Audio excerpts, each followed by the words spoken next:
Chestnuts roasting on a dumpster fire. Oh my gosh. Okay, here we go. Ed Stetzer editing your prose. What is your thing with Ed Stetzer? Hillsong cashing checks off the faith of the choir, and then Liz tweets from Theo Bros. We all know Hillsong does not have a choir, Katelyn. I need some creative license this holiday season. Please let me have it. What we really need is for Amy Grant to come back to SBTC and sing some Christmas hits. I hear it now. The Tender Brooklyn Christmas, the remix. From Religion News Service, this is Saved by the City, a podcast from two Christian women offering witty lyrics from coast to coast and all the spots in between. I'm Roxy Stone. And I'm Caitlin Beatty. And as a special treat, we are welcoming Tiffany Bluhm joining you from the Pacific Northwest. Yes. Hey, hey. All right. Thank you so much for being here. We really are covering coast to coast. Tiffany, do you want to sing as well? I would love to not do that. Same. But you killed it. That karaoke came in handy. Let me tell you something. That was pretty impressive. I agree.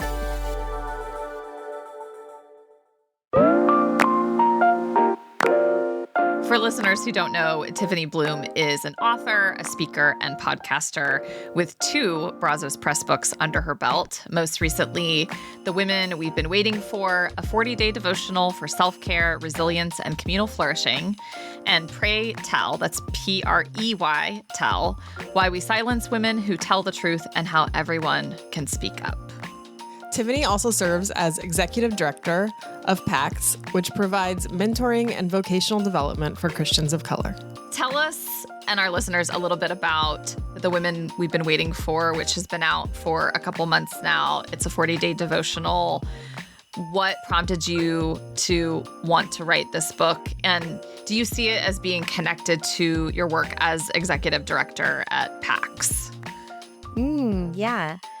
The book is this invitation to see self-care as intrinsically good for the world. When we take care of ourselves, the world benefits. And we can find ourselves in the tensions, the triumphs, the tragedies of so many women who've gone before us, and we can see their through line of resilience to our own. And the work at PACTS, yes, we provide mentorship and vocational development to Christians of color nationwide. We match them with experts in their fields. And it's beautiful because we are inviting and providing space for not only mentorship to take place, but mentorship not by resourced, white, privileged people, but people who look like them, sound like them. It's really, really beautiful work. I can only imagine how much this would have changed my life, trajectory, leadership, ministry, if I would have had mentors of color. I am curious, as you've written about self-care and the ways that it creates resilience, what are some distinctions you might make between the self-care you're talking about and the sort of like goopified wellness culture self-care? Yeah. From the start, I identify as self-care as taking care of yourself in a world that dehumanizes you. Self-care is not a luxury, nor is it a purchase. It is a position. It is a choice to assess what is good or not good for us in all times and all seasons. It's really good to see you. Thank you for being here. A pleasure. Yeah, you have the distinct honor of being our first ever guest co-host. Oh my goodness, what was the criteria for that? How did I make myself so high up on the consideration list? So what I told Jonathan, our producer, and Roxy when I pitched you as a guest idea is like, you have so much zing in your verbal communication. Like, you're quick and witty and fun. And you're the person who came up with our very fun topic idea for today. There you go. So it's a perfect combination for a guest co-host. Witty and fun, adding it to my bio. I love it. Thank you. And zing. Don't forget Zing. Oh my gosh, I mean, make how that could your I? middle name, maybe. Yeah.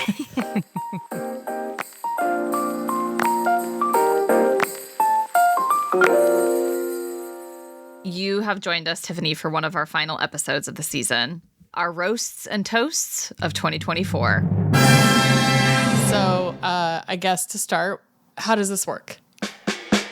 We take pop culture trends, and we're specifically limiting it to 2024, whether it's fashion, food, pop culture, and we're going to decide if we're going to roast it or toast it. There might be consensus, there might not be, but we're going to go there, and we're going to play our hand Also, this makes for some great dinner party conversations. So, folks, feel free to steal this for your end of your, after you get through all the heavy stuff of hello, goodbye, what are you loving, what are you hating this year? Just what do you want to roast or toast? We can get a little petty. Aunt Mary, are you for or against? Very demure, very mindful. Do you understand that reference? Yeah, I think we're game, and we have several different categories, but I think we're going to start light and is start with a pop culture phenomenon that has been all over the charts and social media feeds for the last several months, and that is Chappell Roan, who my mother pronounced as Charnel Ronan a few weeks ago, just like a classic mom. She's like, okay, can you tell me this Charnel Ronan? What do I need to know about her? Oh my gosh. Anyway.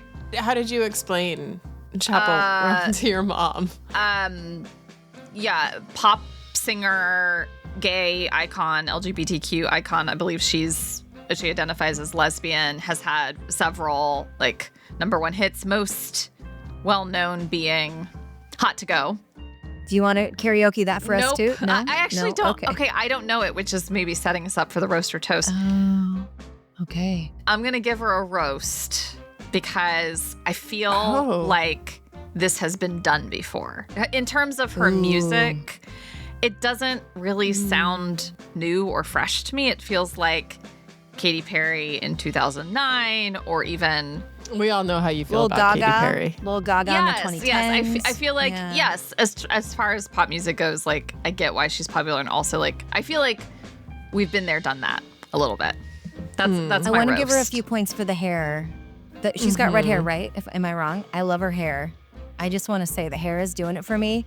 But as a entity, I'm going roast. As well. I can't do it. Also, super inappropriate. Just want to say that. I know most pop music goes there, but Lady Gaga and Katy Perry, you could still play that at the prom. I don't know about Roan. I don't know. They played some nasty stuff at my prom, okay? Did they? In Ohio? Ooh. I went to public high school, but it was the era of Nelly. And so, you know, Hot in Her. Not. I love it, yes. Yeah. Anyway. Oh my gosh. I'll toast her. I mean, mostly because, you know, I have a gay roommate, and let me just say, those songs are playing all the time over here. So, I mean, I've definitely found myself bopping my head and typing along. It usually happens while I'm sitting and working. All right. What about the end of Bennifer? Again. Oh my gosh. I'm so excited to talk about this. Okay. So I'm sure our listeners know, but J-Lo, Jennifer Lopez, and Ben Affleck during the pandemic reconnected and got married. And this was like a reprise of their romance from like 20, 25 years ago. They were a hot item in our youths. They have since filed for divorce. J-Lo canceled her tour this summer. There are all sorts of memes involving Ben Affleck smoking and drinking Dunkin' Donuts coffee, which I love. I don't know how to roast or toast this. I mean, I don't want to be like, let's do it. Toast to a divorce, but what do we think of this? Let's hear it, Tiffany. No, you guys, did you watch the documentary she made about herself? Did you watch this? No. Is it called It's Me? It's the best 70. I think it's called that. No, it's not the movie she made about herself because all of the investors pulled out. So she paid for it herself. And it's her, like, you know, restoring her heart with her first love. And it's like a fake wedding scene. And she's just like giving it all. And behind the scenes, it's like a SNL spoof as if that would last 70 minutes. And that the whole time he's in the background like, I can't believe you're doing this. I can't believe you. She really needs this. She really needs this one. She really needs this win. Oh, so Ben is in it. He's in it. And you can just see it crumbling because she's so committed. She's like, I just want to stay on top of people's minds. I just want to still be part of the conversation. And it's like, girl, you take some magnesium. I've never had strong feelings one way or the other about J-Lo. You will after you watch this documentary. I promise you. Okay, so maybe the toast or roast is coming after I watch this documentary. But I will say it's maybe a half toast just in the fact that it feels like this is unsustainable. Yeah. It kind of feels like, were we really supposed to believe this? There are so many more Hollywood couples that I feel like I'm genuinely rooting for. Oh, 100. Okay, pivoting pretty hard. Roast or toast to Moodang, the baby pygmy hippo in a zoo in Thailand. Moodang, I believe the literal translation is bouncy pork. What? I mean, you have to toast. Yes. How could we Moodang. not? There are people who have muted all Moodang content on there. Well, that makes sense. What? I don't know about that. I think it's definitely adorable. took over the world. In I this could divided understand time, we mooding needed it, Moodang. you know. We needed Moodang. Moodang is a mood. It's a whole vibe. What I'm curious about is what happens when Moodang gets bigger. Oh. You know? Even Moodang suffers under such high beauty expectations. And, you know, when pygmy hippies age, they're just not as cute. There's a lesson here. There is a lesson. Okay, so we're all toasting. We love Moodang tomorrow. We all love Moodang. Yeah, that was Moodang's youth. yes. It is the best. The complete marketing takeover of Wicked for the last, I don't know, 5 months, 6 months. The pink and greenification of things that have nothing to do with the movie. It's not quite as good as Barbie was last year. Do you feel that? Ooh, whoa. I think the really? Barbie marketing takeover last year was epic. Was incredible. Yeah. Yeah. But is that just because we are more predisposed to like more? I can't speak for I think you, we're the Roxy. same target demo for both of these. I both do of too. These titles. Yeah. I agree with that. I mean, maybe the nostalgia factor, but Yeah. I don't know. It was so good. And it was like clever in a way that I feel like just pinking and greening everything has not been as clever. Yeah. It felt very cutesy. No, it wasn't Demure at all. But it did feel so pointed and constant nostalgia triggers in a way that I don't think Wicked has more of a subculture. Barbie didn't have a subculture. It was all of us. Like when I went and saw Wicked, I did not know the plot. And as I walked in there, I'm totally embarrassing myself, but who cares? I got in there and I was like, oh no, I just dragged all my friends here and I forgot I hate musicals. And then I forgot. I just wanted to be part of what was That must have happening. been a real panic moment.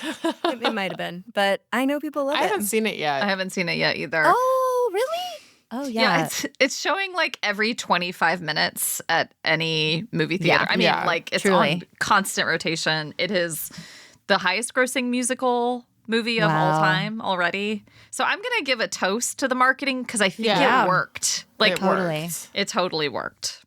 Did you all read the book? No, I heard it's pretty dark. It is. It's pretty dark. And, you know, I wouldn't hand it to any children. There's beast stuff in it. Yes, there's bestiality. Well, and there's like sexy times and murder and all kinds of stuff. Sexy times. Hey, for some of us, The Lord of the Rings also has sexy times, depending on your taste. What? Okay, I'm gonna have to go back and rewatch that. I don't know about that. Are you sure? Because I don't you know want that there there's to be. actually any sex you want in there to Lord of the Rings. It's inspiring. Come on, Aragorn. Come on, you guys. Aragorn. Yeah. Anyway, I would recommend the book. Okay. For adults. Yeah. Seems like the perfect Christmas read. Sexy times, murder, and betrayal. I love it. Everything I want in Christmas. Pivoting to some fashion choices, fashion trends that emerged, or I would say reemerged in 2024. All of a sudden, like the first week of September in New York, I swear every 1 in 4 women was wearing ballet flats in my neighborhood. I was like, I guess ballet flats are back. Actually, Roxy, I think you were wearing ballet flats at your wedding reception, like at the post-reception. Ahead of the trend. Ahead of the trend. So you're obviously toast.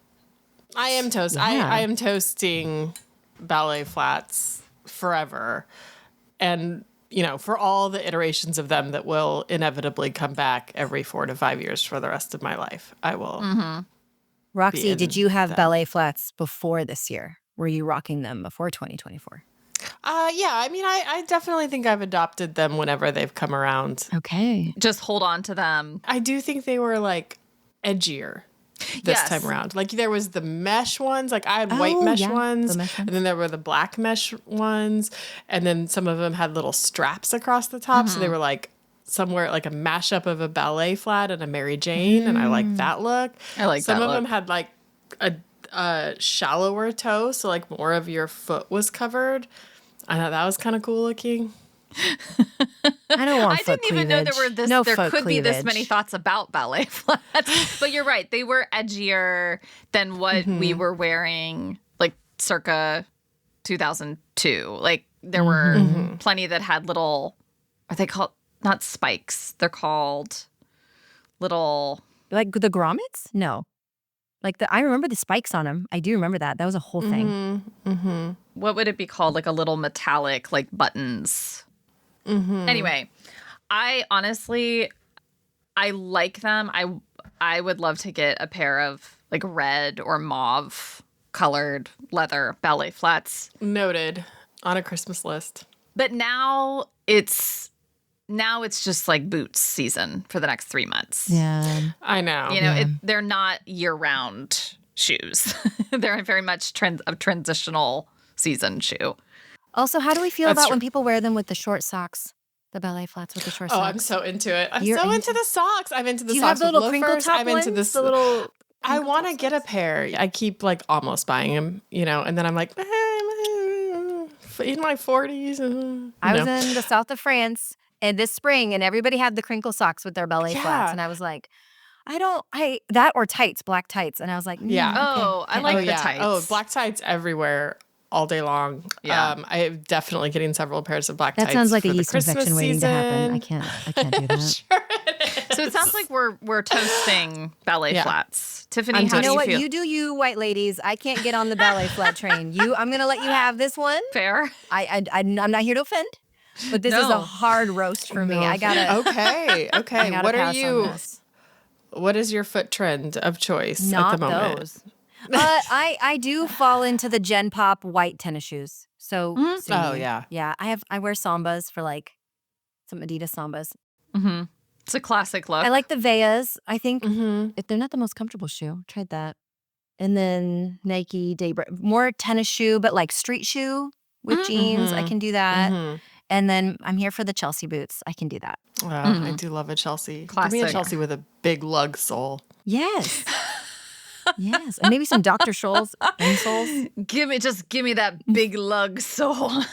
Yeah, well, okay, but here's the thing about the ballet flats. We were in such a chunky era for the last few years. I know. Yeah. And I really like that. That feels slightly more practical to me because there's a little bit more support. And now we're going very dainty minimalist. It's like such a 180. Okay, I feel like, Tiffany, we should get to your roast and toast that you wanted to talk about. Since we're on fashion, let's talk about those wide leg pants. And we're not going to just call them wide legs. They balloon to the side. Oh, I don't care if you're a size 2. Yeah. Flawless skin, looking your best.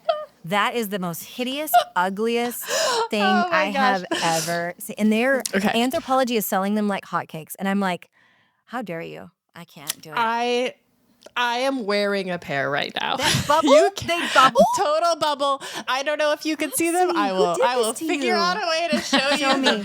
Stand on your chair, Roxy. They bubble. Bubble. But then they go in just a touch. They taper in. Oh yeah. That's why they're not. I don't know. You can't. I'll probably die showing these to you. That's why they're not Just throw a leg in the air. wide legs. See, Oh my. Yeah.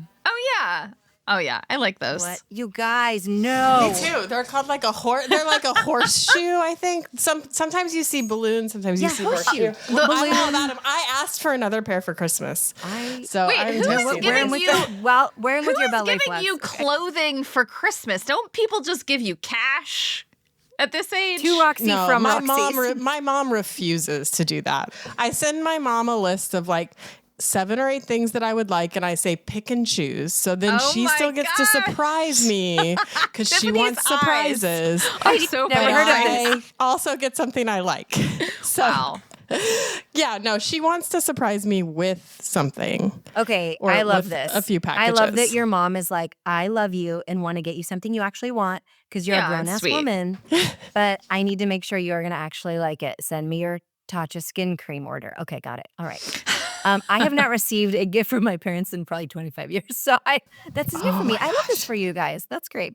That's great. Okay, I have to untangle my cord now that I've done Well, this you know whole- what? We needed you to show us Anyway. your pants. So I don't know that I would have know. been able to finish this without that. So thank you Yeah. for your gift. I'm going toast with the bubble pants. What, you guys? But I definitely understand the roast. I think the roast Katelyn, is like you're going to text me a picture of you in these when you're in the next time you're in the dressing room. I need to see it. I need you to actually really commit to it once they're on your body. No, I have a pair. They're called I have a pair from Madewell, and they're called barrel leg jeans. Barrel. There it is. Barrel. Yes. That's the word we're looking for. Yes. Also, I fully 100% recognize that in 5 years, I will look back at pictures of this and be like, what was I doing? Mm-hmm. But right now, You know what? I feel good that you said that.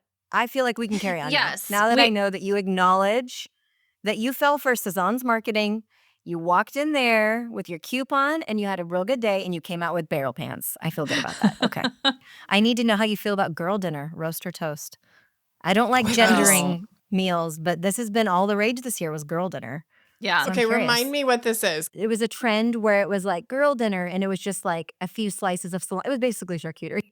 Mhm. And instead of like making yourself a meal, it was like, this is my quick girl. It's little bites. It might be like a few slices of cheese, some almonds, salami, carrots, Crackers. like little Yeah. bits of all different things cobbled together to make a dinner.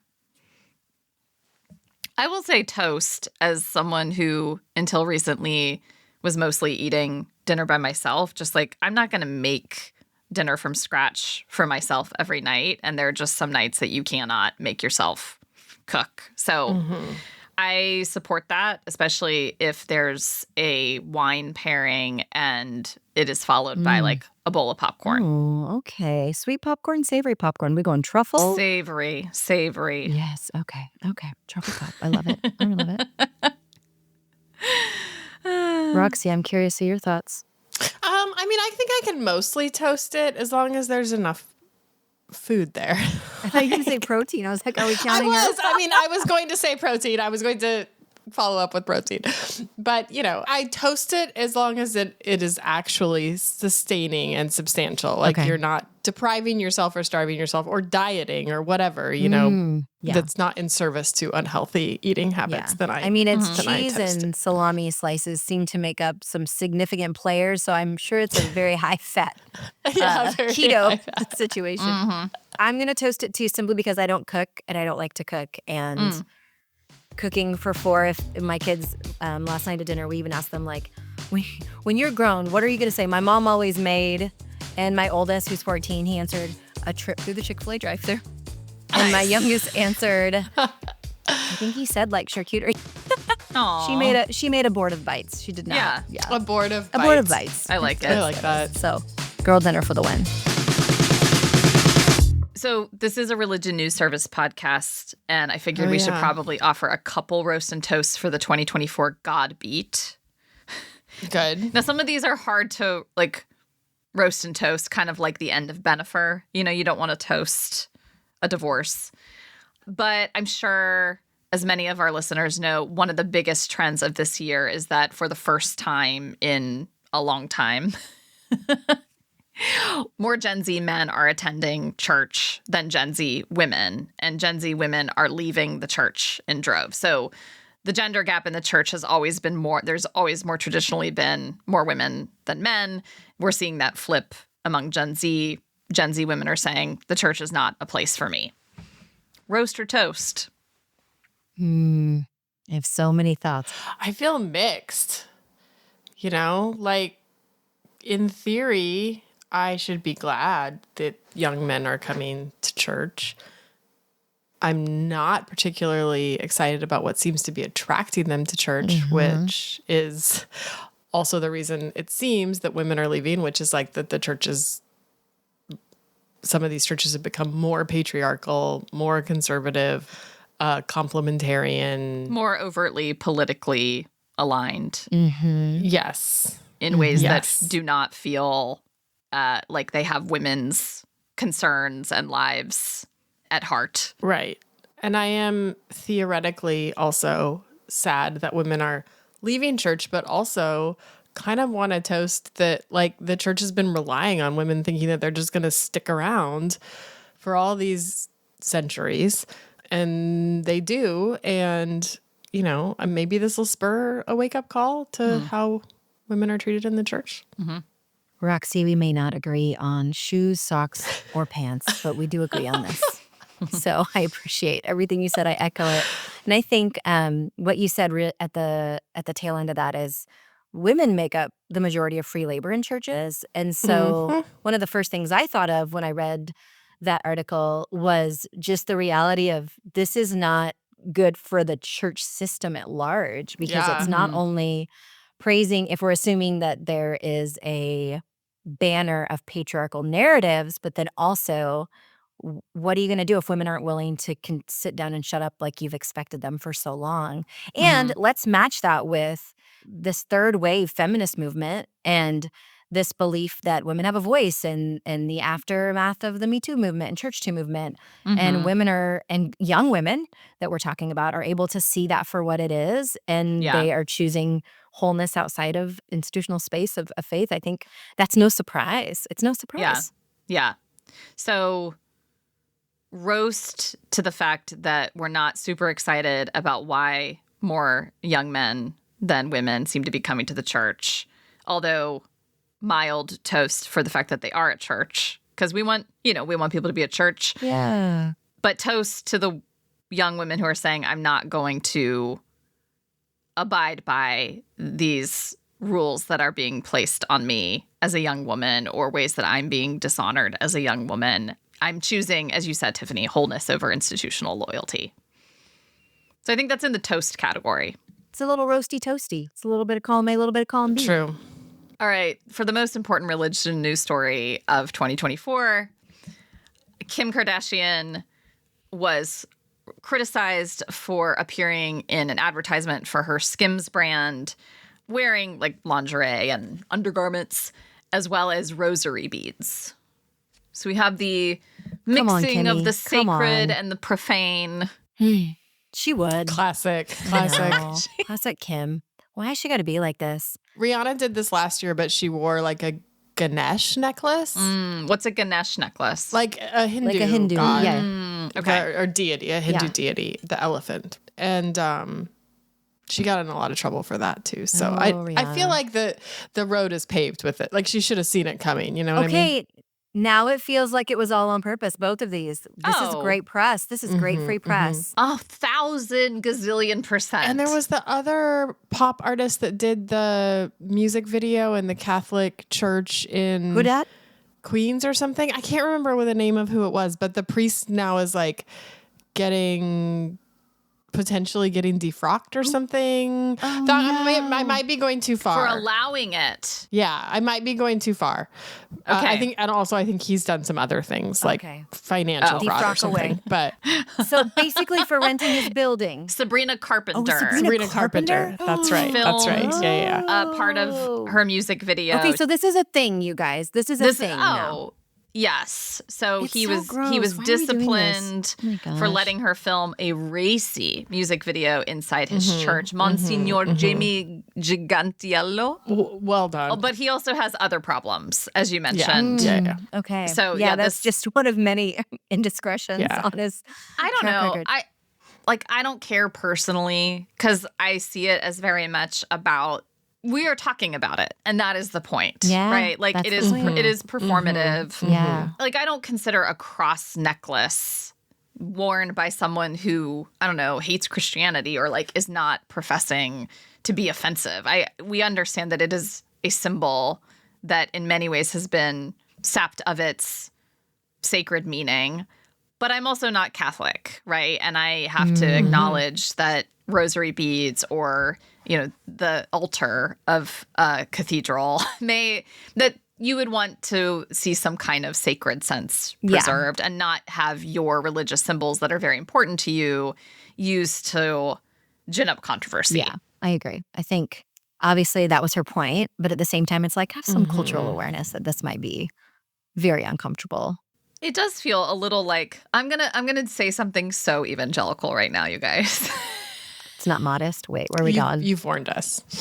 I do feel as if because Christianity is a majority religion in the West, and because the Christian church has been behind so much institutional misuse of power and what people perceive to be harming people and various groups, like it's okay to do this with Christian symbols in a way that I think we understand it wouldn't be with religious communities that are more marginalized and have a minority status. But that doesn't make it right, you know?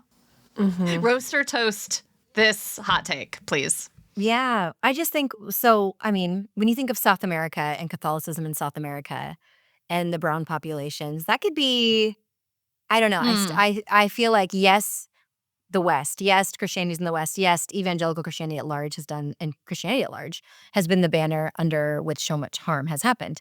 But I still don't feel like having the rosary fall down between your breasts.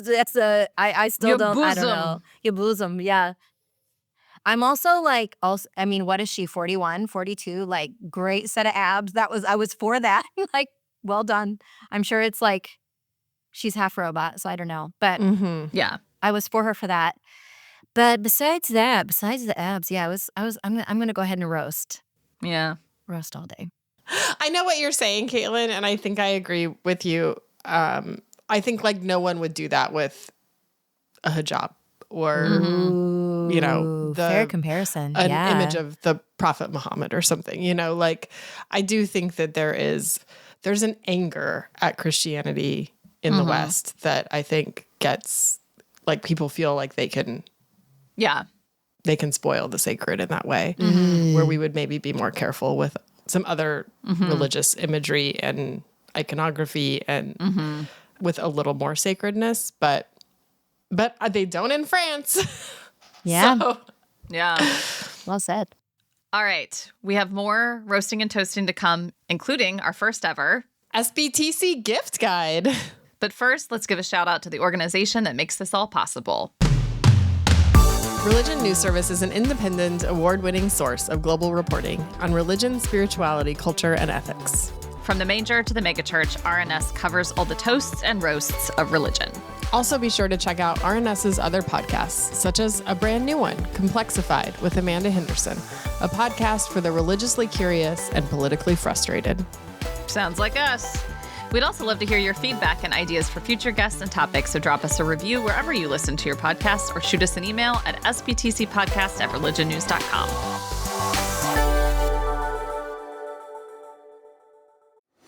This week on Complexified, the ever-evolving public persona of Elon Musk. Musk is the figure who has ascended to, the wealthiest person in the world. He owns multiple different companies in multiple different tech spaces. He's kind of a papal figure in that space. So whether or not Musk himself believes himself to be a messianic figure, he is certainly seen as such, not necessarily literally messianic, but in the metaphorical sense. That's Complexified, available wherever you get your podcasts.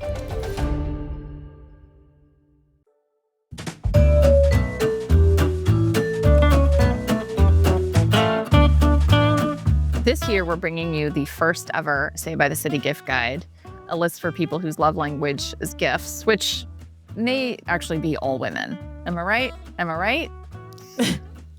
Well, moving on from Katelyn's gender essentialism, I know a lot of guys who like gifts. Any men in your life? I think, Or are they all physical touch guys? all guys think they're physical touch guys. All right. We've curated a short list of gifts recommendations for friends and loved ones this holiday season. Starting with the animal memes lover in your life, we do recommend the Jesus Moodang Christmas ornament available on Etsy. This is exactly what it sounds like. It's white Jesus cradling the pygmy hippo that blew up all over the internet, cradling the pygmy hippo in his arms, and you can put it on your Christmas tree this year. Jesus loves all the little creatures. All the little children. And creatures. Yeah.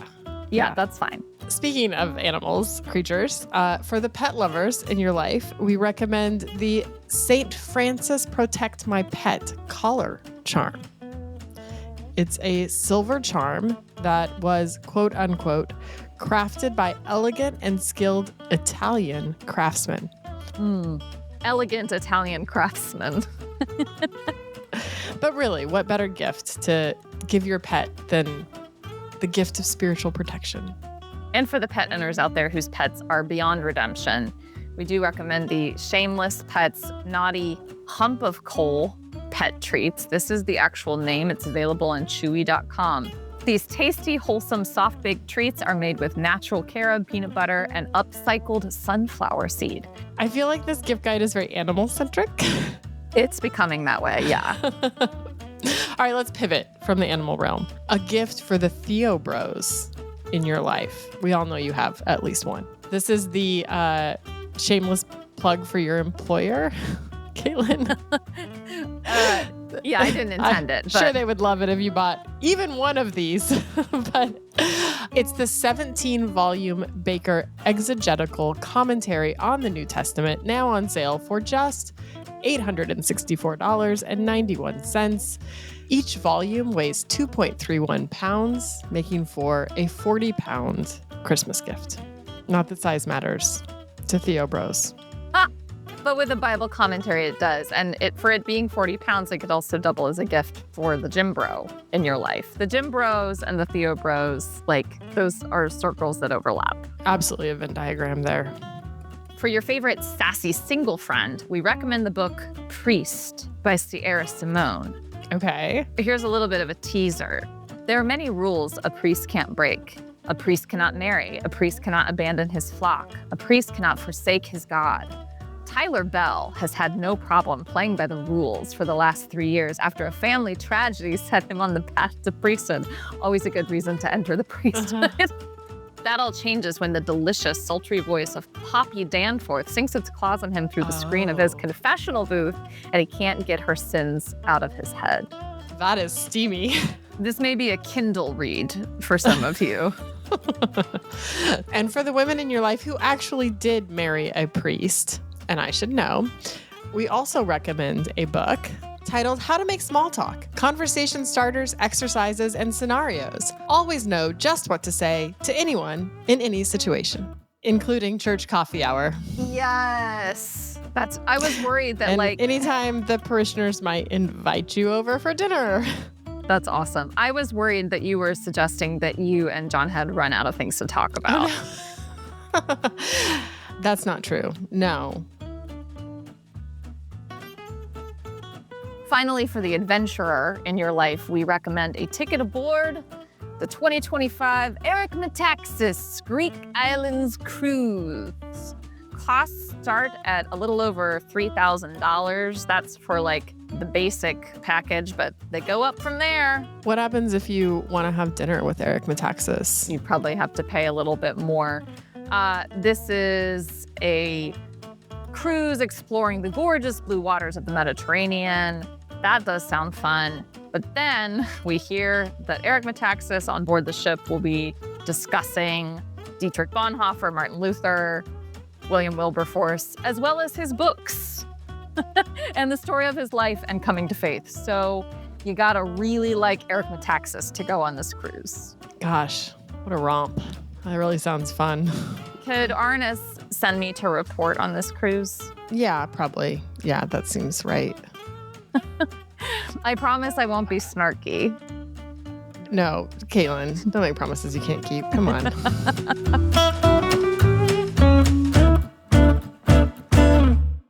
One more round of roasts and toasts. And here we thought we could get a bit introspective, reflect on our own personal roasts and toasts of 2024.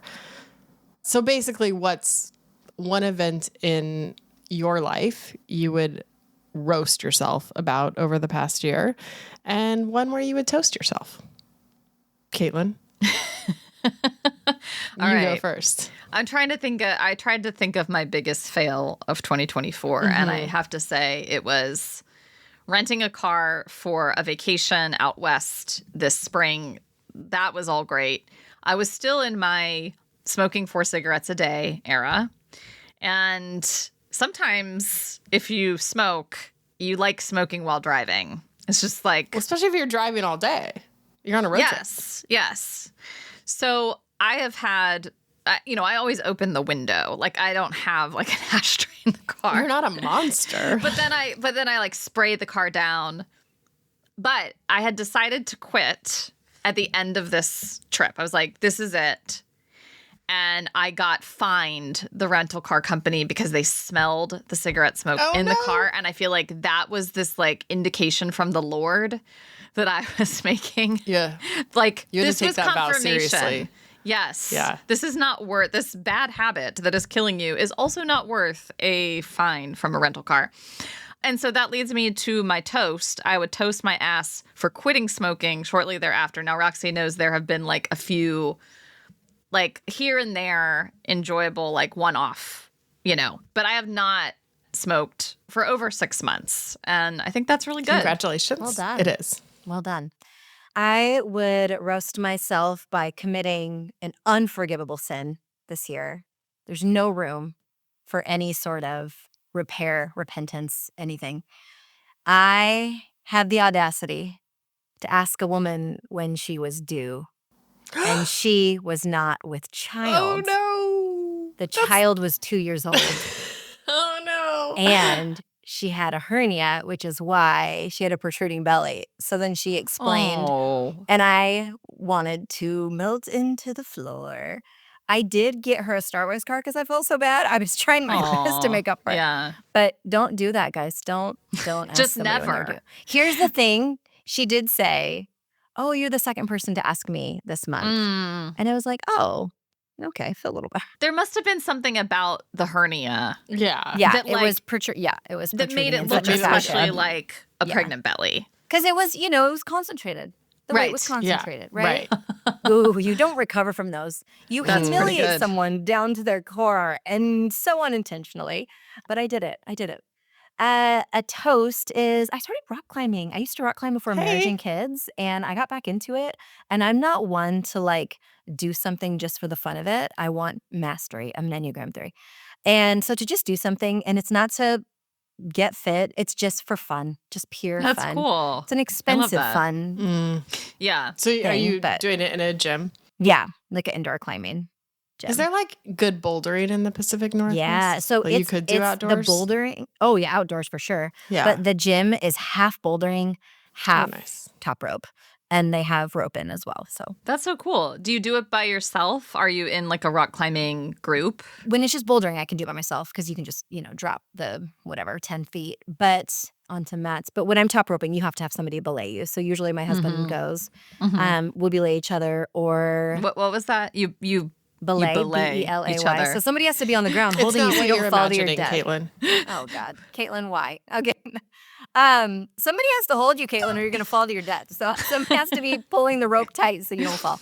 And just pushing myself in a way that's like, I'm not here to be a master. I'm not here Yeah. to get to the top. I'm really here just to have fun. And That's so cool. I am finding also, I don't think we're too far away from each other age-wise. I'm pretty impressed what my body can do. Didn't know I could do some of the things I'm doing. So That's so Yeah. awesome. All right, Roxy. Okay. My roasts and toasts are also related, but my toast is co-planning a wedding in 5 months and pulling it off. And it was good. And also it was so much work and so draining. And so that leads to my roast, which is that I started 2024 with a lot of really good habits, like a lot of disciplines that I'd worked hard to create, like getting up early and journaling in the mornings and long walks and a good exercise routine and going grocery shopping and cooking. And I feel like I don't do any of those things well anymore, like with any consistency. So I do feel like between like wedding planning and moving, I really fell off the wagon of a lot of good habits. So Also, this is kind of the time of year when we're remembering what we were doing in January and February and being like, oh, I don't do that anymore. Yeah. I know, but I went into it. I was at the end of 2023. Oh. You know? Yeah. And so I feel really basic now. Like I'm going into 2025, like, oh, I just resolving to work out, resolving to eat better. Okay, this is very silly. Only an Enneagram 4 would be like, my New Year's resolutions are basic. Okay, we'll take up crocheting. Crocheting Oh, there you go. undergarments, sexy undergarments. Just an idea. I love where you went with that. Yeah. Back to Am the I yeast gonna put infection, guys. I feel like you guys are not crosses on thinking them? about your vaginal health, but that's fine. You do you. Well, on that note, thank you, Tiffany, so much for joining us for such this a was a lot of fun episode. And toast to you and to a great start to the new year, to 2025. Cheers. Amen. I received that. Thanks for having me.